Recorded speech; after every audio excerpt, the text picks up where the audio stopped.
سورہ یاسین جو ہے اس کے بارے میں بالعموم بہت سارے تصورات ہمارے مسلمانوں کے اندر پائے جاتے ہیں۔ سورہ یاسین خاص صورتوں میں سے ہے اور اکثر ہمارے گھروں میں بھی خواتین نے بھی اور مردوں نے بھی کوئی اور صورت یاد کی ہو نہ کی ہو، سورہ یاسین ضرور یاد کرتے ہیں۔ چھوٹی صورتوں کے بعد اگر بڑی صورت کو یاد کرنی ہوتی ہے سورہ یاسین یاد کرتے ہیں۔ اس کی وجہ یہ ہے کہ سورہ یاسین کے بارے میں مختلف قسم کے تصورات پائے جاتے ہیں، اور وہ جو تصورات پائے جاتے ہیں، مثال کے طور پر یہ تصور بھی پایا جاتا ہے کہ اگر اس کو مردوں کے پاس پڑھیں تو مردے کو اس کا جو ہے وہ فائدہ پہنچتا ہے، یا خاص طور پر جس کی جان نکل نہ رہی ہو اس کے پاس پڑھیں تو اس کی جان جلدی نکل جاتی ہے، تو فوت ہونے والے شخص کے پاس جو ہے سورہ یاسین پڑھنی چاہیے، یہ بھی ہے۔ اس کے علاوہ اس کے بارے میں یہ بھی ایک تصور ہے کہ یہ قرآن حکیم کا دل ہے۔ ہر چیز کا ایک دل ہوتا ہے اور قرآن حکیم کا ایک دل ہے، اور یہ سورہ یاسین جو ہے قرآن کا دل،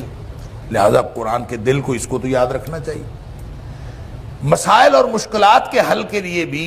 اس کے بارے میں مختلف روایات موجود ہیں،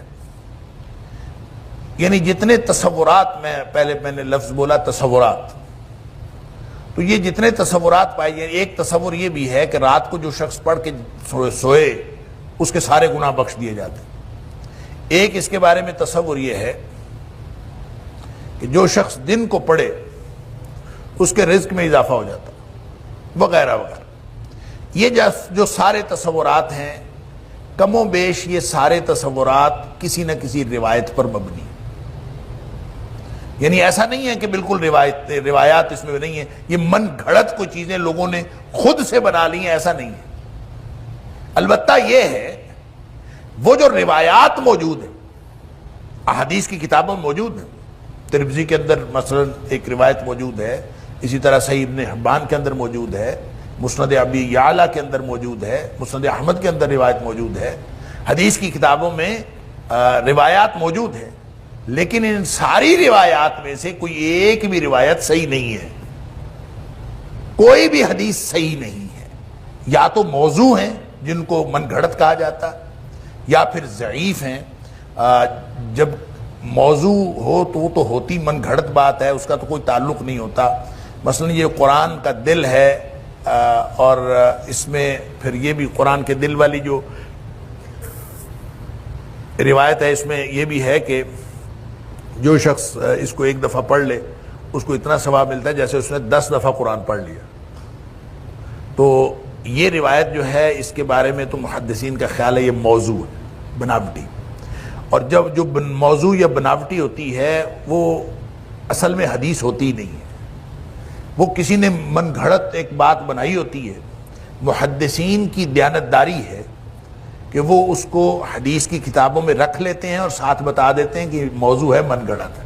تاکہ کوئی کہیں اور سے کوئی سنے تو اس کے بارے میں اس کو کوئی اور تصور نہ پیدا ہو جائے۔ لہٰذا اور اگر ضعیف بھی ہو تو ضعیف سے بھی شریعت ثابت نہیں ہوتی، دلیل کوئی نہیں بنتی، نہ ضعیف دلیل بنتی ہے، موضوع تو ہوتی من گھڑت ہے۔ اس لیے ان ساری روایات کو ہم جب دیکھتے ہیں سورہ یاسین کی فضیلت میں، تو باوجود اس بات کے کہ روایات موجود ہیں، اس کی کوئی خاص فضیلت جو ہے وہ ثابت نہیں ہوتی۔ لیکن بہرحال ایک بات تو ہے کہ یہ تجربے سے لوگوں نے ہمیشہ اپنی مشکلات کا ازالہ کیا ہے سورہ یاسین کے ذریعے سے۔ لوگ جو ہے کوئی بھی مشکل ہو تو سورہ یاسین پڑھ کے اس کی آسانی کا علاج کرتے ہیں۔ تو کوئی شخص اگر اس کو علاج کے لیے، آسانی حاصل کرنے کے لیے ایک رقیہ کے طور پر، ایک علاج کے طور پر اس کو پڑھنا چاہے تو کوئی ممانعت نہیں ہے، یعنی ایسا نہیں ہے کہ کوئی شخص اس کو پڑھ ہی نہیں سکتا کیونکہ روایات ضعیف ہیں لہذا پڑھ نہیں سکتا، ایسا نہیں ہے۔ روایات ضعیف ہونے کا مطلب یہ ہے کہ ہم اس کو سنت سمجھ کے نہیں پڑھ سکتے، لیکن ویسے قرآن کی صورت ہے، اور قرآن کی صورت کو آپ کسی مقصد کے لیے کوئی تجربے سے ثابت ہوا ہو کسی شخص کو، اور وہ اس تجربے کی وجہ سے اس کو پڑھنا چاہے تو پڑھ سکتا ہے، کیونکہ نبی پاک صلی اللہ علیہ وسلم کا عمومی فرمان ہے کہ رقیہ کے لیے جب نبی پاک صلی اللہ علیہ وسلم مدینہ طیبہ تشریف لے گئے تو تو اس وقت لوگ جو ہیں اپنا اپنا رقیہ پیش کرتے تھے نبی پاک صلی اللہ علیہ وسلم پر کہ میں یہ دم کرتا ہوں کیا میں کر لیا کروں، میں یہ دم کرتا ہوں کیا میں کر لیا کروں۔ تو نبی پاک صلی اللہ علیہ وسلم نے کچھ لوگوں کے رقیہ سنے اور آپ نے کسی کو کہہ دیا ہاں تم دم کر لیا کرو، تم کر لیا کرو، تم نہ کیا کرو، جو بھی آپ بتاتے جاتے تھے۔ پھر آپ نے ایک اصولی بات بتا دی، آپ نے فرمایا ہر وہ رقیہ جس کے اندر شرک نہیں ہے وہ جائز ہے۔ بات ختم ہو گئی۔ اس کا مطلب یہ ہے کہ قرآن پاک کی کچھ صورتوں کو آپ اپنی مرضی سے پڑھ لیں علاج کے لیے، کچھ صورتوں کو تعداد بنا کے پڑھ لیں، اتنی دفعہ سورہ اخلاص پڑھ لیں، اتنی دفعہ آیت الکرسی پڑھ لیں، اتنی دفعہ سورہ فاتحہ پڑھ لیں، کوئی بھی چیز آپ رقیہ کے طور پر کسی بھی ترتیب سے وہ آپ پڑھ لیں جو آپ کے تجربے سے ثابت ہو یا آپ خود کسی سے سنا ہو یا آپ نے خود تجربہ کیا ہو، تو یہ اس طرح سے پڑھنا جائز ہے، اس میں کوئی حرج نہیں ہے۔ اور اگر کوئی شخص سورہ یاسین کو پڑھے کہ اس سے مشکلات حل ہوتی ہیں تو اس میں کوئی حرج نہیں ہے، لیکن سنت نہیں ہے، پڑھنے میں کوئی حرج نہیں۔ حضرت علی رضی اللہ تعالیٰ عنہ کے بارے میں ایک تابعی، ان کا نام بھی علی ہے، وہ کہتے ہیں کہ میں نے حضرت علی رضی اللہ تعالیٰ عنہ کو دیکھا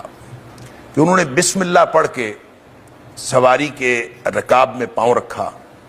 اور پھر وہ جب اس کے اوپر بیٹھے تو انہوں نے الحمدللہ کہا، یعنی اوپر بیٹھ کے پھر انہوں نے الحمدللہ کہا، پھر انہوں نے یہ دعا پڑھی سبحان الذی سخر لنا ھذا وما كنا له مقرنین وانا الی ربنا لمنقلبون۔ اور یہ پڑھنے کے بعد پھر وہ صحابی کہتے ہیں، تابعی کہتے ہیں کہ حضرت علی رضی اللہ تعالیٰ عنہ نے اس کے بعد 3 دفعہ پھر الحمدللہ پڑھا اور 3 دفعہ اللہ اکبر پڑھا،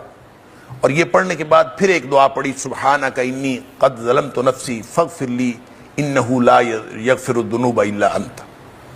یہ دعا پڑھی اور اس کے بعد حضرت علی رضی اللہ تعالیٰ عنہ مسکرا دیے، تھوڑا سا ہنس دیے۔ تو علی بن ربیعہ کہتے ہیں میں نے پوچھا حضرت علی رضی اللہ تعالیٰ عنہ سے کہ آپ کیوں مسکرائے، آپ کیوں ہنس دیے ہیں؟ تو حضرت علی رضی اللہ تعالیٰ عنہ فرماتے ہیں کہ میں نے نبی پاک صلی اللہ علیہ وآلہ وسلم کو اسی طرح کرتے دیکھا،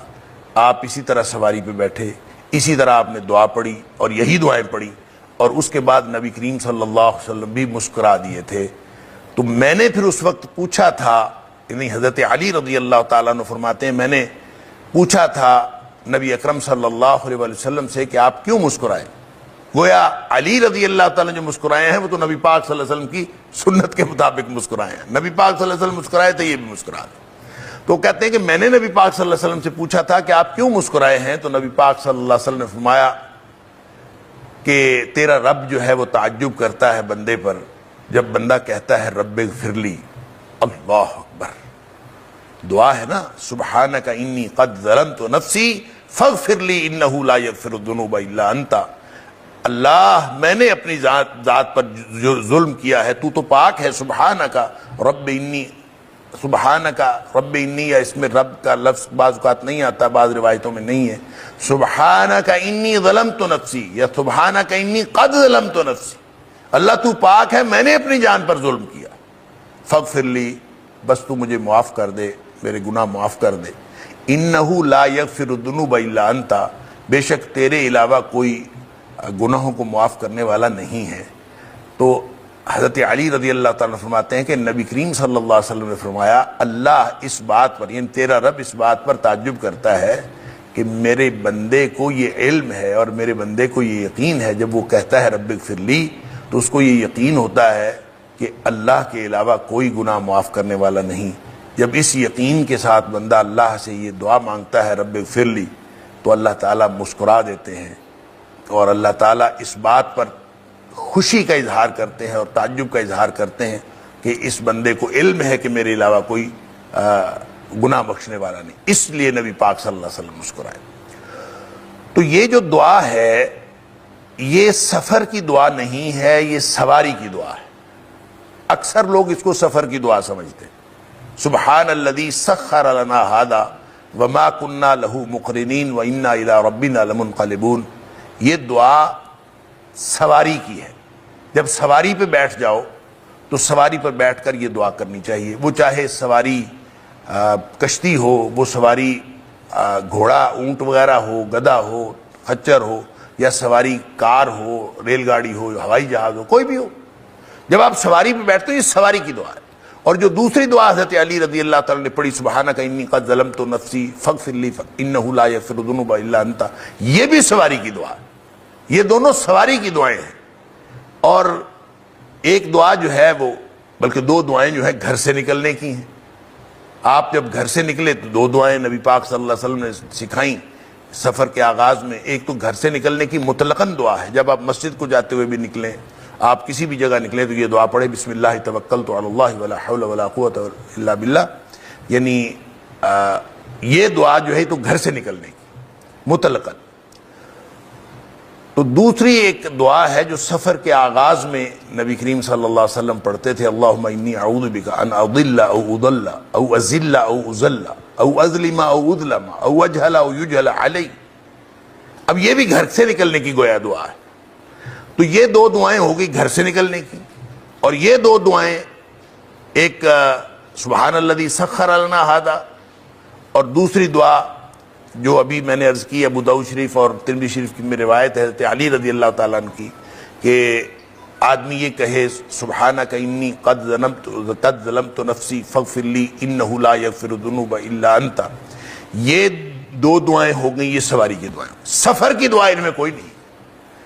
اکثر جو ہے آپ کسی سے پوچھتے ہیں سفر کی دعا سنائیں، وہ جلدی سے سنا دیتا ہے سبحان الذی سخر لنا ھذا۔ یہ سفر کی دعا نہیں ہے، یہ سواری کی دعا ہے جو آپ نے سواری پہ بیٹھ کے پڑھنی۔ اور بسم اللہ توکلت علی اللہ اور اللہم انی اعوذ بک ان اضل او اضل، یہ دونوں دعائیں جو ہے گھر سے نکلنے کی ہیں۔ تو پھر سفر کی دعا کون سی؟ اللہ اکبر۔ تو وہ مسلم شریف کی حدیث ہے، حضرت عبداللہ بن عمر رضی اللہ تعالیٰ عنہ اس کے راوی ہیں اس حدیث کے، اور وہ کہتے ہیں کہ نبی اکرم صلی اللہ علیہ وآلہ وسلم سواری پر تشریف فرما ہوئے، اور نبی کریم صلی اللہ علیہ وسلم نے 3 دفعہ الحمدللہ پڑھا، 3 دفعہ اللہ اکبر پڑھا، اور پھر آپ نے یہ دعا پڑھی سبحان الذی سخر لنا ھذا وما كنا له مقرنین وانا الی ربنا لمنقلبون۔ اور اس کے ساتھ ہی پھر نبی پاک صلی اللہ علیہ وسلم فرمایا اللہم انا نسألک فی سفرنا ھذا البر والتقوى ومن العمل ما ترضى اللهم هون علينا سفرنا هذا واقض عنا بعده اللهم انت الصاحب في السفر والخليفة في الاهل اللهم انا نعوذ بك من وعثاء السفر وكآبة المنظر وسوء المنقلب في المال والاهل۔ یہ ہے سفر کی دعائیں۔ یہ 4 دعائیں گویا ہے تو ایک ہی دعا، لیکن اس کے اندر 4 دعائیں شامل ہیں، تو یہ شامل ہو کے پھر یہ سفر کی دعا بنتی ہے۔ تو اگر یہ گویا 2 دعائیں گھر سے نکلنے کی، 2 دعائیں سواری پر بیٹھنے کی، اور 4 دعائیں جو ہیں سفر میں پڑھنے کی، یہ نبی کریم صلی اللہ علیہ وسلم کا طریقہ کار تھا۔